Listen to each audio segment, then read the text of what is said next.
Hello, everybody, and welcome to the next episode, this iteration of our top 60 albums of the 1960s. Of course, I'm here with Mr. Johnny Radio himself, John Stanek, yet again for another episode. And if you haven't checked out the last one, make sure to check it out on his channel and subscribe to Johnny Radio because you're not going to want to miss it, and you don't want to jump in cold turkey either. So, because we're in here for the long haul and just very happy talking about these great records here overall.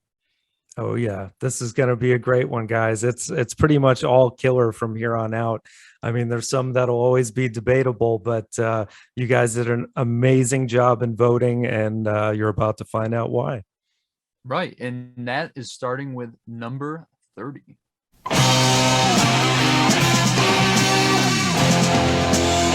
In the Court of the Crimson King by King Crimson from 1969.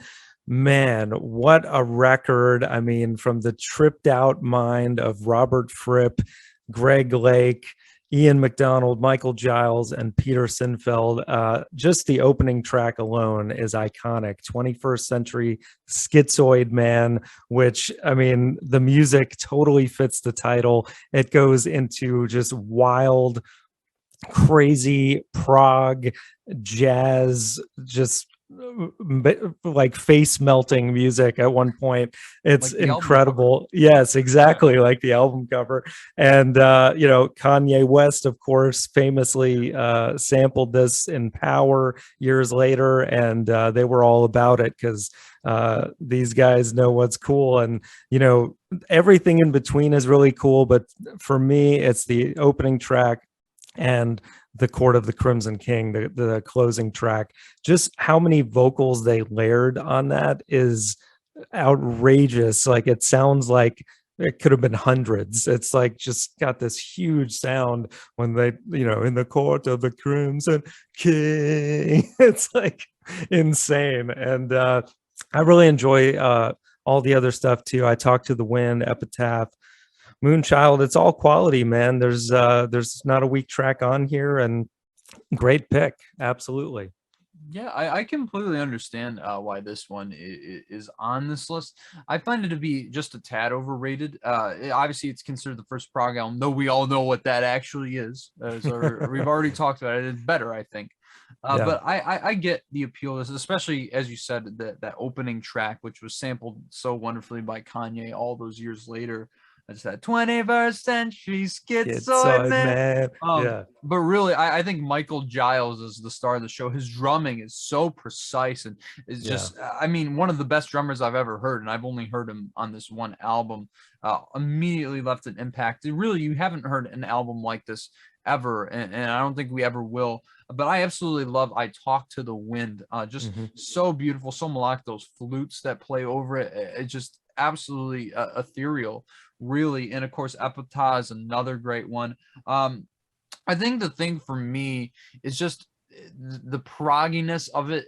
There's a little bit of pretentiousness there, especially in Moonchild when they're like hitting the was it the percussion instruments, and it's just kind of like, it just seems kind of aimless. I don't really understand what's going on. It's just for musicality for the sake of it. Which I think maybe more style over substance, which is one of my problems with this album, and I think with a lot of prog. But I still, this one kind of overcomes a lot of those hurdles that I have with prog. But still, I can't fully embrace it. And the title track is really well made and stuff. I guess maybe it's too long for me. I don't know, but I've revisited this album a couple times. It's never quite hit 100%, but it is a damn good album nonetheless. And I would put it lower on the list, but I certainly think it is a seminal record that should absolutely be represented. Yeah, I think it's in a pretty good spot on the list overall, honestly. And yeah, the title track does go on a bit long because it doesn't really add anything new as it goes, but just you can't get that out of your head. It's it's great. So good pick, guys. Right, absolutely. And I don't know, did it make the Johnny Radio top 100 albums list? Because I know it made my list. I don't remember. I think it may have, but it was lower down, I'm sure, if it Right. did. Same So here. So I knew it was going to be on this one. How could it not, with that sort of yeah.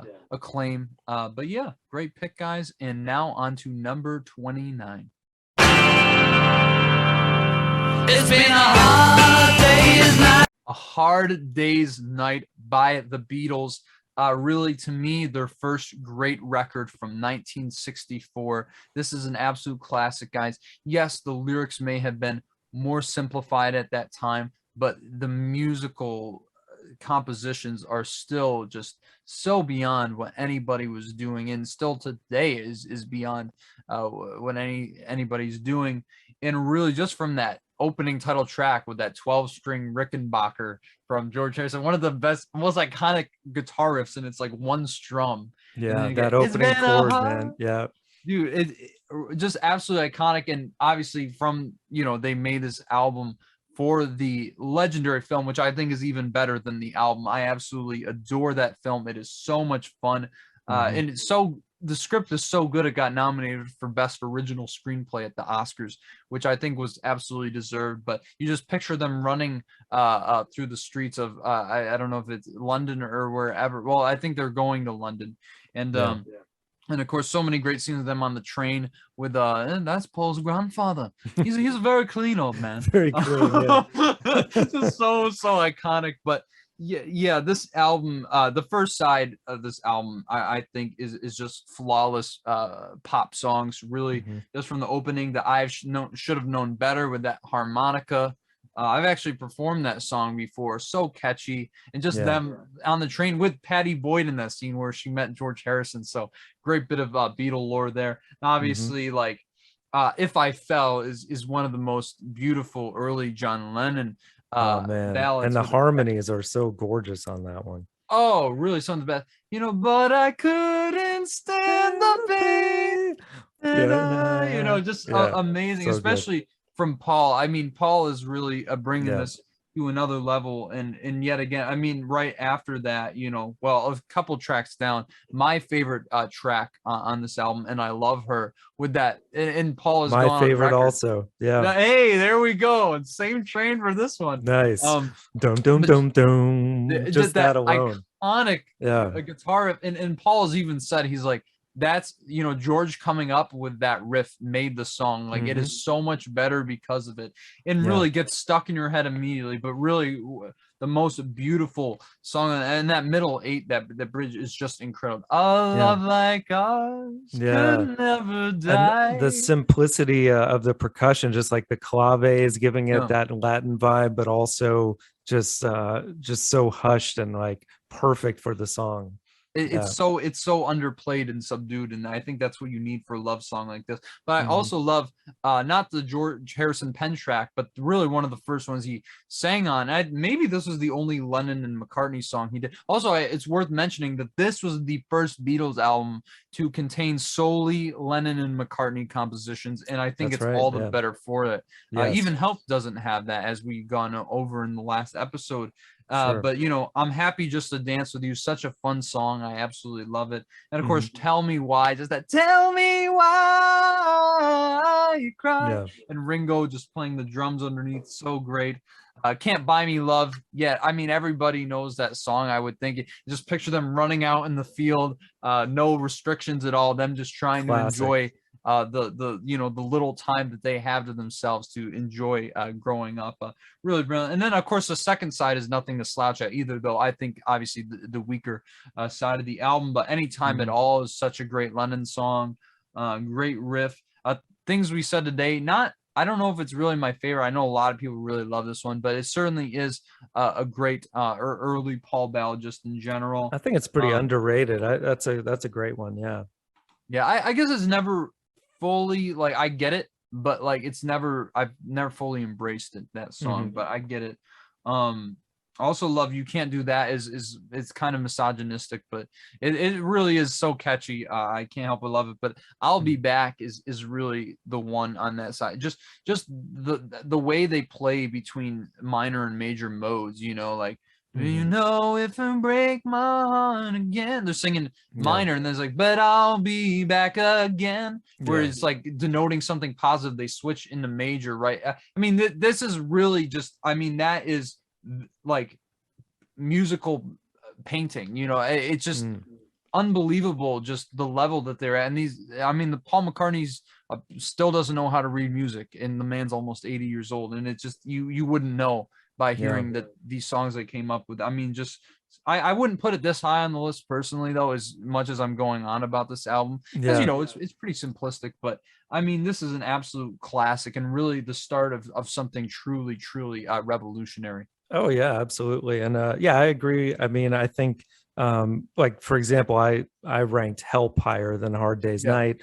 I like that one better as far as the early Beatlemania days go, but still very close. I mean, this one is it's just great all the way through, and there's going to be more Beatles to come, I am sure. I would think so. And it's funny you mentioned that, because to me it was like on my list. I don't know what number they were, but Help was here and Hard Day's Night was right here. I just think that this album is more consistent, but I think the innovations that they made on Help were more distinguishable, and those songs are better overall, despite like Dizzy Miss Lizzy. But so that I give that one the edge. But really, I mean, how can you go wrong with either one of these? These are just absolute classic Beatles records. And that brings us now to number 28.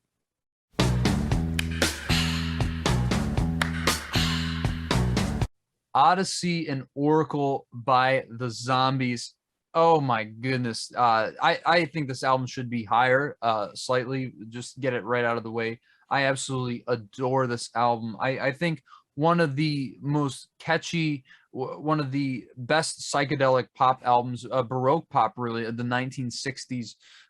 Just starting with Care of Cell 44, which I think is the standout on this record. And this is an album that contains Time of the Season, so that's saying a lot. But just really one of the most beautiful pop songs, especially with that dun, dun, dun, dun, dun, that harpsichord intro. It's just brilliant. And just hearing, I think really, Colin Blunstone is such an underrated vocalist, but when you hear him, you know you're listening to the Zombies, even though they only had like 2 albums.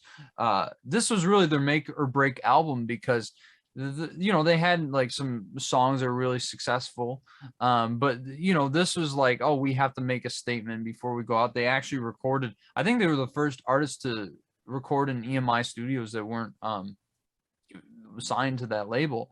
But yeah, this, I mean, just that opening song is so beautiful, just talking about, you know, that feels so good, we're coming home soon, talking about his love who's getting out of prison. I mean, it's such, and it's just such a bright and poppy song. Really, you could not, this album could not have come out in any other decade except the 60s, but it's so timeless at the same time. And of course, you have other great songs, heartbreaking songs like A Rose for Emily, which is very, you know, stripped back with piano. It's heartbreaking song. The musical diversity on here is just incredible, even though it kind of sounds Rubber Soul-esque. But they do so much here. Maybe After He's Gone sounds like a song right off of Rubber Soul, with that. Maybe after he's gone, she'll come back and want me again. I mean, this is really just some of the finest pop songs ever made. Beechwood Park is another standout on here. Brief Candles is so brilliant too. Absolutely amazing. My only one I'm not huge on is Hung Up on a Dream, which I think is the production on it's a little too low and a bit grainy. But Changes is another one where they sound like they're singing this Gregorian choir almost. Just absolutely brilliant. I Want Her, She Wants Me, another great track. I mean, there's really, all these tracks are pretty incredible. This Will Be Our Year, very brief, but so beautiful. I think everybody, well, a lot of people know that song. And then you have weird songs that don't fit on the album, but I can't imagine the album having them, you know, or not having them, like A Butcher's Tale, Western Front 1914, which has, I believe is like that Zanzithophone, you know, the woo, like the alien sounding thing. But really one of the most powerful war songs ever. Just the horror that is presented in this song. Like, that's what I'm saying. I can't imagine this album without it, even though it feels out of place. Right. And of course, Friends of Mine is really great too, even though the abrupt ending is kind of throws me off. But Time of the Season, the biggest hit off this album, and just that, it's the time of the season. I mean, everybody knows it. And also, just got to mention the harmonies are off the charts on here. It's like they threw the Beach Boys, the Beatles, and the Doors into a blender. And out came the Zombies. And really, you got to mention too the keyboard playing by Rod Argent, I think is how you say his name. Yes. Especially on Time of the Season, man. Like that was like way ahead of what anybody was doing skill wise on that kind of stuff. Just incredible, like with the two different riffs being played at the same time at the end. That's the standout track for me, and I'm sure for many people. But really solid all the way through. I'm not as wild about it as you are, but definitely I think deserves to be on the list, and probably a pretty good spot for it. Right. I really liked it the first time I heard it, but then there was one day where I was like, I got to revisit, and then I just became obsessed with it. I listened like 3 times that day. But really, this album is so good, honestly, that it got them an induction into the Rock and Roll Hall of Fame. Because they didn't make another album after this for a while, because they disbanded, and then Rod Argent and a few of the other guys came back together in the 90s, but obviously they weren't going to make anything like this. Really so definitive of its time, as I said, but an absolute pop classic. I just absolutely adore this album, and I do think it should be a little bit higher, but I will take it at number 28 on this list. And now that brings us to number 27.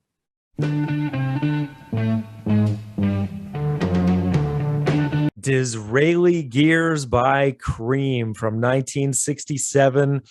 The trio makes the list again. Eric Clapton, Jack Bruce, and Ginger Baker, with some other of their great hits. I know that you were not as big a fan of Wheels of Fire. I'm sure Disraeli Gears is probably not another one of your faves, but and I could see why, just getting that out of the bag. I mean, there's some, with as many hits are on here, there's also some stuff like Mother's Lament at the end of the album. Like, what is the purpose of that exactly? Not much. But I mean, come on, for the hits though: Sunshine of Your Love, Strange Brew, Tales of Brave Ulysses, which I believe was the first rock song to incorporate the wah pedal in such a powering way. SWLABR, which I think it stands for something about she has a bearded rainbow, something really weird and psychedelic, but really cool short 2.5 minute song that has this really awesome guitar riff. Outside Woman Blues, I think, is another underrated track, but it's Cream, so it's a little bit hit or miss, but when it hits, I think they hit it out of the park. I mean, Sunshine of Your Love is one of the most iconic guitar riffs of all time, and the haunting vocal on it is just great, which they share vocals on this one, both Clapton and Jack Bruce. But would love to hear your thoughts, sir. I really like this album a lot. It's way too high on the list, though. I don't think it should be above any of these albums we just mentioned, especially in the last episode. Okay, maybe like one or so from that episode, but I don't know. I mean, I think those first 3 songs you mentioned are easily the standouts, and I think that make this record their best record. But even that saying, like, yeah, it's really good, but like, there's better stuff from the 60s. But Strange Brew, such a great way to open the track. There's a strange brew, cure what's inside of you. And just that guitar riff from Eric Clapton, just his playing is amazing. Sunshine of Your Love is, I think, easily the best of that. And I mean, I just got to say, like, I mean, Clapton is just shredding this thing. Ginger Baker is amazing. Just obviously one of the best drummers of all time, and he knew that a little too much. But really, how can you knock them as a unit? I mean, just this rock hard, solid, absolutely incredible. The musicianship on this album.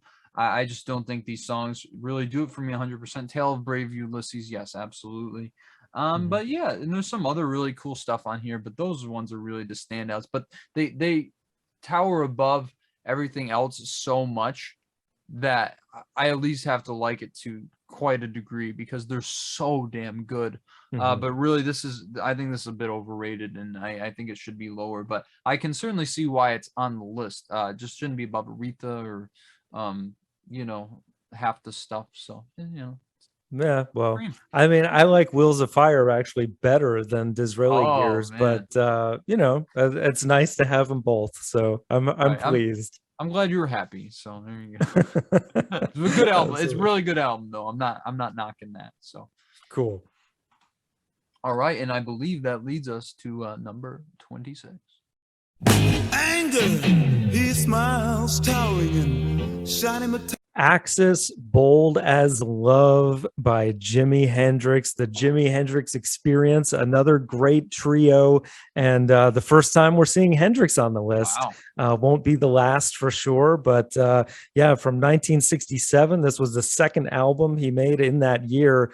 And just another classic. I mean, you got Spanish Castle Magic, Wait Until Tomorrow, Little Wing, one of his greatest ballads. That it's my only complaint on that song is that it's too short. Yeah. But it's just amazing. Of course, Stevie Ray Vaughan would go on to do a 6+ minute version that makes up for that. But Castles Made of Sand is such a good song, so well written. Lyrically, he was, you know, on another level here. I even like She's So Fine, the song that Noel Redding sings. There's not really a weak track on here. You got If Six Was Nine, Little Miss Lover, One Rainy Wish, which has some really cool guitar effects where the guitar actually sounds and feels like rain. But to me, the standout is the closing track, which is the title track, Bold as Love. It is incredible. Just melodically, I think maybe Hendrix's best song that he's ever written. And the guitar solo at the end is truly transcendent, especially the flange effects that they add on not just the guitar but the drums as well. It literally feels like they're lifting off into space. It's incredible, and one of those songs that I would go back and like replay the last minute and a half of that song over and over again. When I first heard it, still blows my mind to this day. And yeah, great pick, guys. Dude, like the instruments sound like they're on acid. Yeah. Like it's nuts, and you're just like boom, boom, boom, boom. Yeah, I mean, amazing, amazing song. And just the lyrics, how he's like creating like this synesthesia sort of thing, where he's like saying, you know, yellowness is, you know, or like yellow is cowardice, you know, scared just like me, you know, like really, really powerful stuff. I don't understand why Hendrix doesn't always get his due as a lyricist as he does a guitarist, because Yeah. obviously he's the greatest guitarist in history. Nobody is even going to touch him. But really, man, I mean, honestly, like I don't think this album should be above like I Never Loved a Man the Way I Love You, or you know, Charlie Brown Christmas, or anything like that. But this is perfectly placed. This was my number 26 on my list. Like I'm not Oh, even there you joking. go. So Yeah. I was really happy to see it like right at this specific spot. But yeah, man, I mean, just it's just from experience alone, that opening track where it's just really trippy, like there's a spaceship in the sky or whatever, like Right. they're doing on it. It's so bizarre. It's just so great.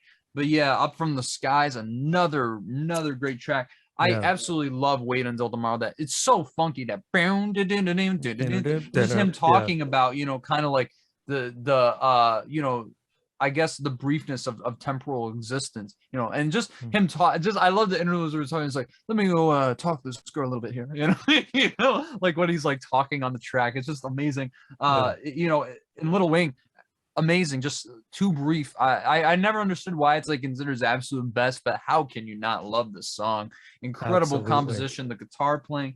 If Six Was Nine is probably my favorite song, and used to great effect in Easy Rider, such a counterculture classic. And you know, if the hippies cut off all the hair, I I don't don't care. care. You Yeah. know, just amazing sentiment. And obviously, I know they said that apparently they lost the masters to this song, and then they couldn't find them, so the mix was a little off. I think it works incredibly well, and I think adds to like the very psychedelic nature of Yeah. that track. I'm not a huge fan of She's So Fine. But I think Jimmy's guitar work more than enough makes up for the lack of vocal prowess and lyrical depth, I suppose. But Yeah. Castles Made of Sand is one of the best songs Jimi Hendrix ever wrote too. Just the storytelling, and just like where he's like, this girl, she's in a wheelchair, but it's like she decided to jump. It's like, even though she can't jump because she's in a, like, he contradicts us. Like the way he plays with contradictions in that song is so brilliant. Really masterful storyteller, and really one of his most personal songs. Just absolutely incredible. And of course, One Rainy Wish, yet again another cool track, obviously. But yeah, Bold as Love is just what a way to close this album. I mean, really, this is like his worst album. This is the Jimi Hendrix Experience, and like, what is that saying? Like, this is better than some people's best albums. Oh yeah, totally. And we can't forget to mention Mitch Mitchell, man. His drumming is just unreal. Like, just one of the best ever. Dude, he's actually my second favorite drummer of all time. Yeah, I think he's that good, and obviously people, like, you don't hear his name like Keith Moon or John Bonham, but obviously everybody respects. Rolling Stone had him ranked at number 6 on the 100 greatest drummers of all time. I think he's even better than that, and really Hendrix gets the shine, but Mitch Mitchell, man, just like one of the most killer people to have behind a kit. Just amazing record, and really, just to say this is the weakest album is quite a statement to make, really, because it's just absolutely fantastic. Yeah, definitely, man. All right, and now on to number 25.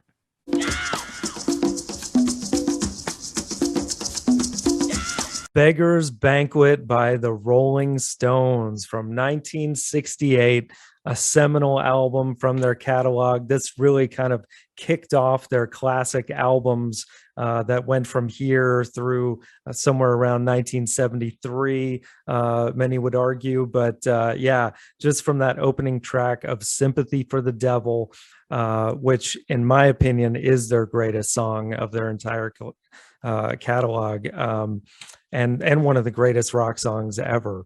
Even if this was the only great song on the album, it still probably should make the list. But then you've also got Street Fighting Man, another classic on here. Salt of the Earth, a really great, underrated closing tune, and everything in between. I mean, there's nothing that I would really call a weak song necessarily. No Expectations is really cool. Prodigal Son. It's the Stones being the Stones. A lot of just pure rock and roll, a little bit of country leanings here and there. But Sympathy for the Devil, man, was just on another level in every way. From the lyrics, singing from the point of view of the devil, to the guitar solo, the blistering guitar solo by Keith Richards on that is just so intense. And then, everyone doing the hoo-hoos in the background, it's just, it's one of those songs that's 6+ minutes, but to me, it could like never end. It's brilliant. And the Latin rhythm and what Charlie Watts does on this song, it's hypnotic, man. And rest in peace, man. Yeah, big time. One of the great, as far as great drummers, man, he's right up there with all those guys we just talked about. And it really shows on this album. So yeah, definitely deserves to be up this high, I think. I don't think so. I feel this way even more about this than Disraeli Gears, because this is the thing. I mean, Sympathy for the Devil, not just one of the greatest rock and roll songs of all time, one of the greatest songs of all time. Yeah. And just such a masterful use of storytelling, the way him telling this story from the perspective of the devil. And also, I have to mention Bill Wyman's bass line on this is absolutely killer. One of the greatest bass grooves ever, maybe the greatest. But just from that opening, when you hear Mick Jagger go, "Ow!" it just like sets you off immediately. And then, "Please allow me to introduce myself." It really very much taking influence from Dylan, but really just a masterful use of storytelling and production and instruments and how to build a song. Absolutely amazing. And it isn't quite my favorite Stones song, but it really like top 50 songs of all time for me. So I don't know what that tells you about the Stones. But the one thing I do want to say about the Stones, I love them. Never understood why they were put on the level of the Beatles. I've never understood, because really this is elevated blues rock, but a lot of these songs really fall into that category where it seems like, yeah, they're doing their thing, but I don't think it's really anything too innovative. Obviously, Sympathy for the Devil, obviously barring that, and there's some great songs on here. I've never been as huge on Street Fighting Man. It's Yeah, a really good I'm, song. I'm not either. That's why I just said it's like a classic, but Right. it's not one of my personal faves. Well, that's interesting. I'm glad I'm not like that crazy, or at least I don't feel that way. For not fully loving this song. It's really good, but Salt of the Earth is amazing. I also really love Factory Girl. I'm pretty sure that I really like that song as well. Jigsaw Puzzle's really cool. Very, very, another Dylan-esque song.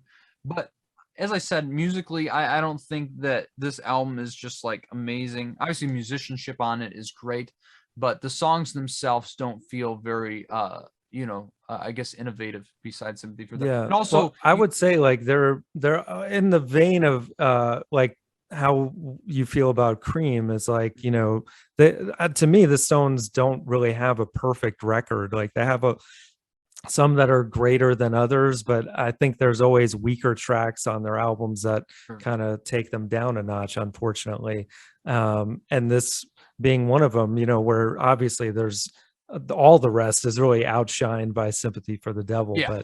But yeah, I mean, nonetheless, you can't argue the Stones are tremendous, but definitely not in the league of the Beatles. But when it comes to more of the, I guess, the blues rock genre, if you wanted to like box them in, that's their lane. So 100%. And I think you see them build it even better on another album from the 60s. I won't say what it is, but also I mean, I'm not a fan that there's a song of like, hey, let's we love Statutory Rape, Straight Cat Blues. So there's some stuff that doesn't really sit well with me and doesn't hold up.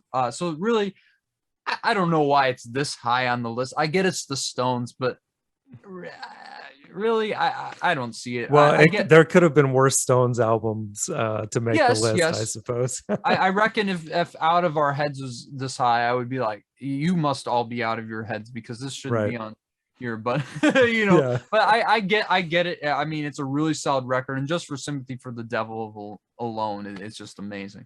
Oh yeah. All right, and now that brings us to number 24. Hello, I'm Johnny Cash. At Folsom Prison, the legendary show and live album from 1968 from Mr. Johnny Cash, the Man in Black. This was actually my introduction to Johnny Cash, and this is one of the greatest albums ever made, and I think it is too low on this list, but I understand that obviously it made it higher than Hendrix album, so I think that alone is saying a lot to begin with. But really, I don't think a live performance has ever been captured better. Obviously, you have the Allman Brothers at Fillmore East just playing their hearts out and just so perfection.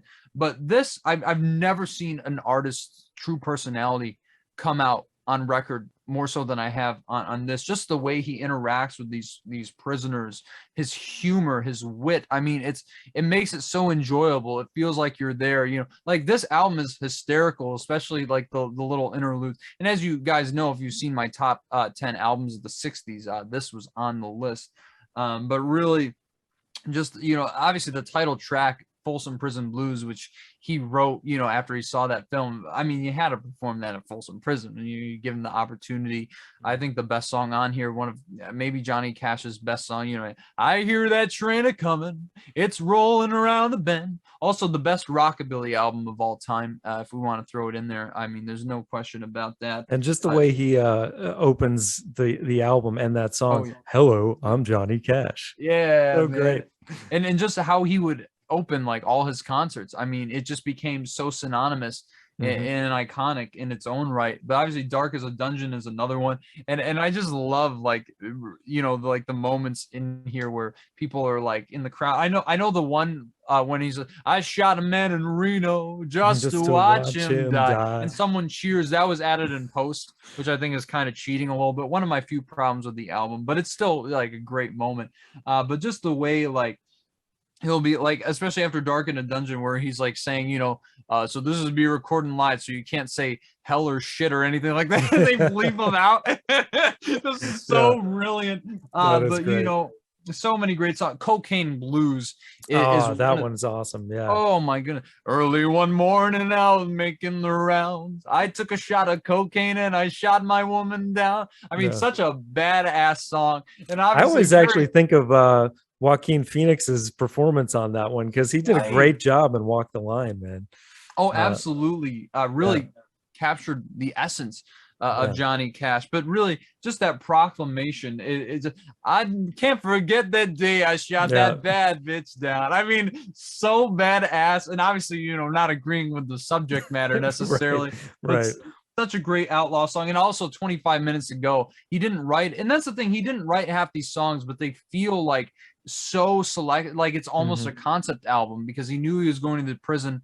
And I love that line in Walk the Line where he's like, I don't know if this actually happened, when the warden says to him, it's like, don't try to remind them they're in prison. He's like, what do you think they forgot? Right. So this whole album is centered around stuff like that, and just the storytelling on 25 Minutes to Go, the way they're counting down the time, it's a ticking bomb almost, and you just see all these things he's trying to cram into the last 25 minutes of his life. And obviously when he gets hanged, it's like, and here I go, like he's swinging on the classic, man. Yeah, that's based on or that is a Shel Silverstein poem, which also A Boy Named Sue was written by him, which was not on this album. That's on at San Quentin, but it may as well be on this one. I mean, that's my favorite, like, of that whole jail performance stuff. But man, everything on here is great.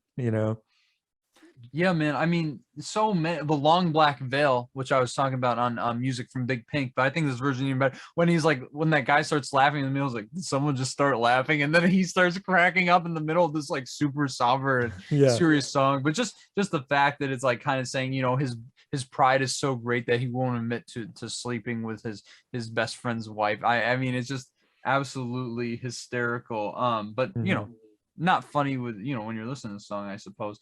Send a Picture of Mother is a great track, penned by Cash as well. So you get a lot of his stuff on here. And you have novelty songs like Dirty Old Egg Sucking Dog, which is just hysterical, though it kind of teeters on the line of animal cruelty, but it's really funny. The Wall is, but that's the thing, there's like so many heartbreaking songs on here too. There's so much diversity emotionally in The Wall, where he's talking about this guy like wanting to break out of the prison and him crossing that wall. It's like he knew he wasn't going to get out by doing that. Just absolutely astounding. And of course, Green Grass of Home. I mean, really, that was a song I thought I knew what it was about in the first half, and then the second half hits, and I was like, oh my goodness, absolutely flipped my expectations on their head. I love when songs do that. Stan is one of them by Eminem. But this was one of the first that really just threw me for a loop. Of course, you have the duet with his soon-to-be wife, June Carter, on Jackson. The production's a little grainy on this, but it absolutely is amazing. I'm going to Jackson, that really, his band, the backing band that he has is just incredible. Do they call him the Tennessee Three, or am I mistaken? That might be right. I can't remember, but yeah, they're great, man. They're just like so dead on always. But yeah, man, I mean, this really is just an absolute classic. I mean, really. And then, of course, when the show concludes, and you just hear all these prisoners go back to their cell, and it's like something so sobering, like life goes on in Folsom Prison. Very disheartening, but, really, I mean, a lot of these guys maybe didn't deserve this, but yeah, obviously Johnny Cash was very big on prison reform, which I respected him, deeply for. But really, this had been the highlight of their lives, just to have this, and then just to, things resume as usual. I mean, really, very, very thought-provoking, but just hysterical, moving. Obviously, Give My Love to Rose is another just absolutely heartbreaking song. I mean, I could go on and on, so I'm going to truncate this for the sake of this episode, but That's cool absolutely that that was your introduction to Johnny yeah. Cash too. I want to say it was probably mine as well, although I think I may have heard A Boy Named Sue first, but that led me to this album, and then of course, you know, all the classic stuff. But yeah, this I think is his best, and as you said, one of the best live albums of all time. So I great think pick. Bar none the best, honestly. Wow. And I think this should be higher on the list. Yeah. But I suppose I will take it at number 24 here. So that brings us to number 23 on this list. Oh, where have you been, my blue-eyed son? The freewheeling Bob Dylan, Mr. Zimmerman, his first appearance on the list, finally, from 1963. This is his second album, and man, for such a young guy, it always blows my mind, especially on songs like the ones on this record, like "Blowing in the Wind." He was so ahead of his time, not just in his lyricism, but also his voice. He sounded like an old man already in his 20s, like he'd been through stuff, and "Blowing in the Wind" alone, just, one of the classic folk anthems of all time. But then you've got "Girl from the North Country," "Masters of War," which is a brilliant, scathing song. You've got "A Hard Rain's Gonna Fall," which I think is one of the best on the album. "Don't Think Twice, It's All Right." There's really not a weak track on here. I mean, those are the stronger of them. And of course, he would go on to make even better albums in the 60s that I'm sure we will get to on this list. But yeah, I even enjoy, Bob Dylan's Dream and Bob Dylan's Blues. Those are kind of charming songs as well. But yeah, this was was not my introduction to Dylan, but shortly thereafter, this was one of the first ones I went to, and I wasn't disappointed by it. I think it's great. Yeah, I do disagree that there aren't any weak songs in here, because my biggest problem with this album is it has some of the greatest songs ever written lyrically. And then you get Corinna Corinna and Honey Just Allow Me One More Chance, which I think, the guitars and Dylan's vocals are so out of tune, which, I mean, who am I to complain about Dylan's vocals being out of tune? But I think it's so evident that, like every song is so much better, and that they were, kind of, well, Corinna Corinna is a traditional, but I don't think they're very good. But really, the stuff that is amazing on here is amazing. I had this on my list. It wasn't quite my introduction to Dylan either, because I started with his debut album, and I thought it was all right. And then I heard this, and I thought it was really good. But it took me a while to come back to it and realize just how brilliant it is. I wouldn't put it this high on the list, but I absolutely get it. It's a singer-songwriter classic, just from that opening track, as we mentioned, one of the greatest, one of the most profound songs. Like, just "The answer, my friend, is blowing in the wind. Yeah. The answer is blowing in the wind." I mean, just how beautiful is that?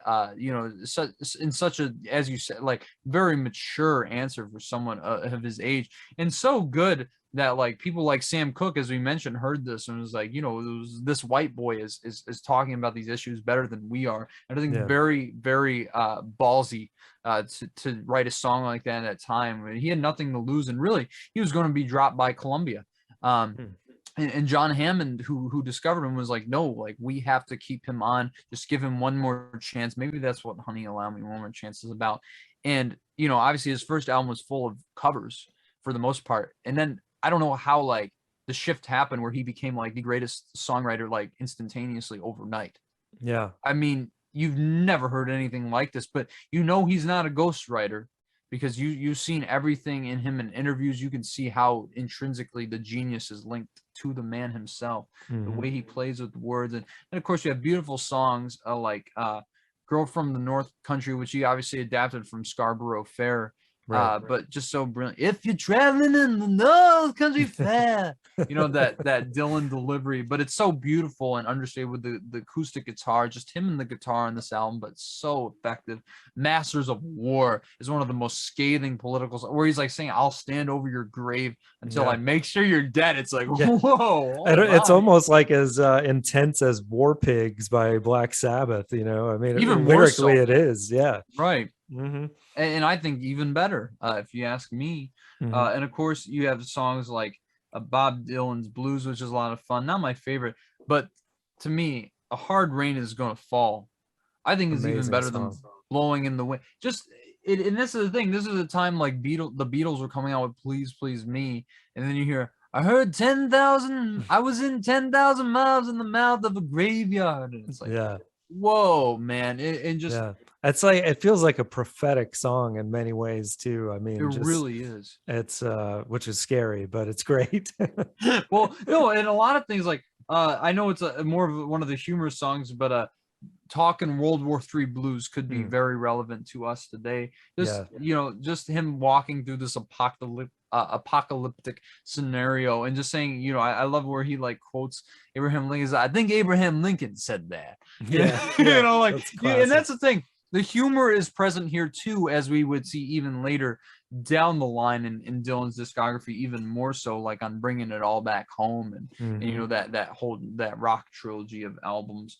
But Oxford Town, yet again, another really, I mean, a short song, but a powerful, powerful political statement for the time. And Don't Think Twice, It's All Right. That guitar, just that guitar part is so amazing. And just that melody and just that sentiment. Don't think twice. It's all right. One of the most brilliant songs on this album, even though it's one more about relationships as opposed to political stuff.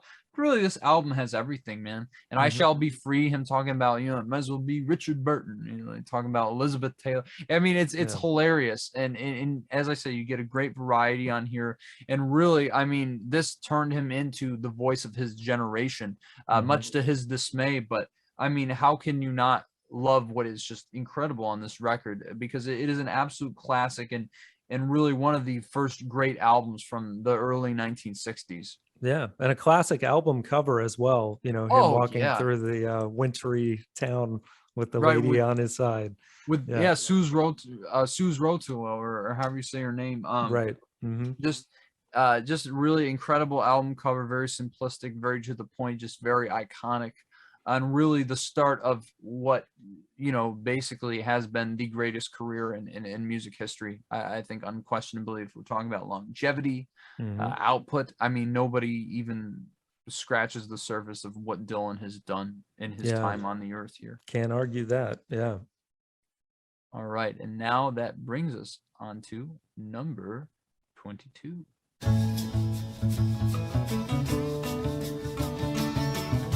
Astral Weeks by Van Morrison. I mean, I know a lot of people really love this album. I think it's really, really good. I think for me, I don't think the super impressionistic sort of painting that he creates on this album lyrically fully does it for me. I'm not fully invested in what he's saying. But really, I mean, it's a very, very strong record, starting with the title track, which is so beautiful. The way I mean, I've never heard anything like this album, the way it combines folk with jazz. And I mean, really so far ahead of its time in that sense. So I think understandably so, that is why this record gets that acclaim. And just amazing track to start off with. Beside You, yet again, is another a really great track, which I believe Robert Pattinson, actually, I think that's one of his favorite songs, as I was reading. But of course, I mean, Cypress Avenue is one that it's just incredible. It's 7 minutes long, but I think just a lyrical journey. In the same way, Madame George's, which really the longest song on the album, almost 10 minutes long, but really such an opus. I think, down Cypress Avenue, that amazing Van Morrison vocal, which, I mean, obviously Van Morrison's one of the greatest vocalists of all time, bar to none. So identifiable, so iconic, but just that tone in his range and everything about it, the resonance in his voice. I mean, there's nobody like Van Morrison. I guess on a personal level too, but that's a different story. but just this song is so beautiful, ethereal. Just that say goodbye to Madam George. Just his delivery is just incredible on this song, and I think that this one, like lines like it was like playing dominoes dressed in drag or whatever, like it, the lyrics are very free flowing on this, but I think it absolutely works for this track. Yeah, there's a lot of really, really good stuff on this album, but as I said, it's not one that I think Van Morrison would perfect his lyrical craft even further on his next album, and I know you absolutely agree with me on this. But I wouldn't put it this high, especially a bunch, after a bunch of other albums. I would put it above Beggars, Banquet, and Disraeli Gears, though. But really good album. Obviously very influential, especially on Bruce Springsteen as well. That was like his Bible, him and the E Street Band, when they were making Greetings from Ashbury Park. But yeah, I get why it's on the list, though. I do think it should be lower. Yeah, I totally agree with you.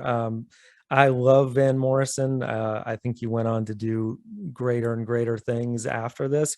And I see why, obviously it was ahead of its time in many ways, but it's just not one that I really connect with. I think Madam George is probably my favorite track on here, Amazing.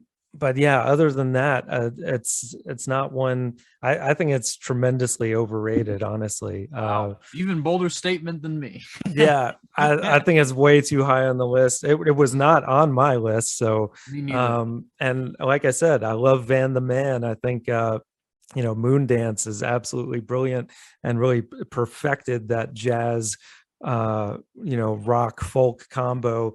And even at this point, his singing was no one else sounded like him. But I would even say the album that came before this, Blowing Your Mind, I like better. Not just for, of course, Brown Eyed Girl that everyone knows, but TB Sheets is like an incredible 10-minute opus that I think is better than anything on this album. So, yeah, sorry for all you who love Astral Weeks. It's just not my fave. Well, I might not agree with you on the first album. I think the first album's obviously Brown Eyed Girl is amazing, but yeah, I'm glad we can kind of meet halfway on this. That's a little high, but a classic nonetheless, I think. So yeah, that brings us to number 21.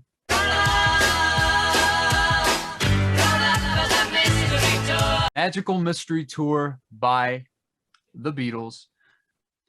This is too low. I 21, I get that's high on the list.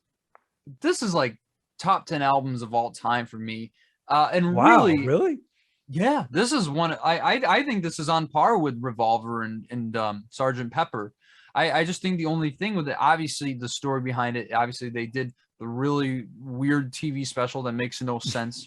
Though I mean, especially like you have scenes where John Lennon is giving this lady an eating disorder. I mean, it's pretty crazy, but very memorable. Yeah, right. But it's very, very ahead of its time when it comes to the music video, especially for "I Am the Walrus," "The Fool on the Hill," so many. Blue Jay Way, when George Harrison's playing the floor. Really, really bizarre stuff, and the fact that the script for this movie, like Paul drew a circle. And that was like the script. He's like, "Oh, I'm gonna put this here and put this here," and it's like that's not how script writing works. But and I think it shows in the movie. But there's a charm to it, But really, the music here, I mean, every single track is great. Though I think the production on Blue Jay Way is a little undercooked. But how can you not love these songs, especially the first half, which is from the movie, starting with that wonderful opening track, the tra-la! Pull up for the mystery tour. I mean, just in really such a great I know you probably aren't as big on it as I am, but a great Lennon and McCartney collaboration, especially with those horns blaring and just the way they trade off the chorus and the verses. Such a fun song, great way to get us in the record. And then you get one of Paul's best ballads, I think, "The Fool on the Hill," which just has that very, very underplayed flutes just underneath. It's so beautiful, and I have to imagine that this was a huge influence on I forgot who did the music for the game Pikmin, but I was like, oh my goodness, this sounds like that whole soundtrack they pulled just from "The Fool on the Hill" alone. But just lyrically, nobody seems to want him. They say that he's just a fool, but nobody seems to notice the fool on the hill. Sees the sun going round with his eyes in his head, sees the world spinning round. I probably butchered the lyrics, but you know, you get the idea. And Flying, the best lyrics on any Beatles song. Just but I absolutely love that song though. It's really so much fun, and all of them singing on it. Just the Blue Jay Way, as I mentioned, you know, could have done a little refinement, but it's a great, really, really trippy. And that's the thing. This is the Beatles at their peak psychedelia. Nothing was, you know, crazier than this in their discography, which is saying a lot because they have some pretty well. Actually, there might be one song on the White Album that's crazier than this, but I think it shows just how innovative it was. This came out the same year as Sgt. Pepper. Yeah, and it's like every single song on here is a classic. Your Mother Should Know is kind of like, I know you know, it might be one of the Paul Wanker songs for you. That's what Richard would say, Wanker song, yeah. But just that homage to Music Hall, which obviously I think was done a little bit better on Sgt. Pepper. But I Am the Walrus is one of the greatest, man. I love that song so much, dude. And just the lyrics, you know, like sitting on a cornflake, you're waiting for the van to come, for the van to come, and just the orchestration is so lush. It's so tripped out though at the same time. You feel like you're almost tripping on and the acid. drums sound so huge, like especially for that time period. It was like, man, they were really getting a great sound in the studio for, you know, that 60s. It seems like drums wouldn't really get their due in the studio until like 68, 69 usually, but they sound huge here. And the song itself, it's just it's incredible, man. It's one of my absolute favorites, probably my favorite on the album, actually. Wow. I mean, but that's the thing, saying that's your favorite on the album is like trying to pick a favorite child. I mean, it's just like because then obviously you have the B-side, which they just threw on all their Capitol Records, threw on all their singles. And I think it's worth noting that this is the only Capitol release to supersede into their core catalog, which I think tells you how good this album is. Just from Hello Goodbye, which is such a great song. Just, you know, Paul McCartney said, I can write a song, you know, about you know, these two opposite things, you know, and just so catchy, such a catchy that hello, I don't know why you say goodbye, I say hello, and then the ending with the hey la, hey lo, and then Paul McCartney going way up in his register, hitting like an A in like some unknown octave. Well, I don't know the octave it's in, but it's absolutely nuts. So much fun. Obviously, Baby You're a Rich Man, which I've said before is the only way you watching the end of The Social Network on YouTube was the only way you could listen to it on YouTube for the longest time. And obviously All You Need Is Love. I mean, one of their most iconic songs, something so synonymous with them as a band. A great way to close the album. But really, I think the two best songs on here unequivocally, even though I agree, I Am the Walrus is one of the greatest songs of all time. Strawberry Fields and Forever and Penny Lane, both, you know, John Lennon's ode to his childhood and Paul McCartney's ode respectively. Just it couldn't be any so different from each other. I mean, there's so like the diversity on here is just astounding. But just from that opening mellotron, and then let me take you down because I'm going to. It just, and dude, the video is so bizarre, like that. You know, like the videos that came out for this time, like really were art within itself. If their albums weren't, which obviously they were, but really one of the greatest songs. I maybe the greatest song John Lennon.